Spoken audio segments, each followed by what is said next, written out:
the FCPA Ringera, PS says there are no bottlenecks.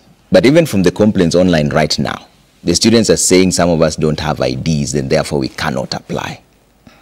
What is this? Why couldn't you use even the index numbers then? If some of them, you know, like right now almost half cannot apply because they don't have IDs.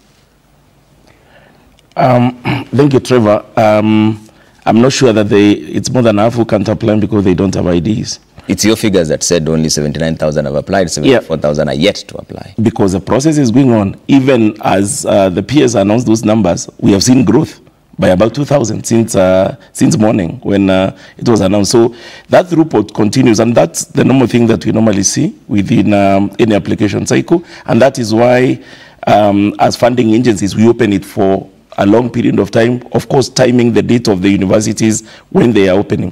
The first university is opening around mid of this month, and that is where you start seeing a lot of activity in terms of opening. In fact, from an historical perspective, we are doing much better than we did last year. The throughput is coming in much faster than what we did last year.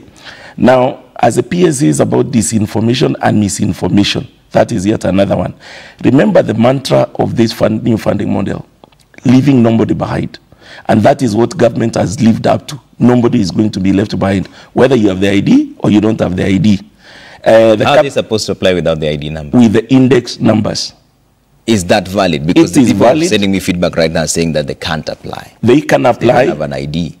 They can apply. And out of the 17,000 that you mentioned earlier, I have about 30,000 index numbers only, without IDs.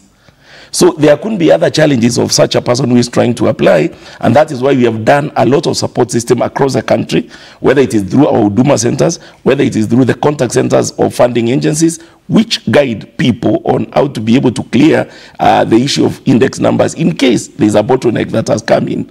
And of course, our teams are on the ground trying to support those students. Any day that universities are opening, 2 weeks ago, Kimathi University was opening, and we are actually on-ground activations so that then we can be able to solve those challenges on the ground. Okay. Yes. PS, you mentioned something about the fees, and parents were sending us messages here saying they get exorbitant fee structures from the university. Are you saying that despite the fact that they get the fee structure,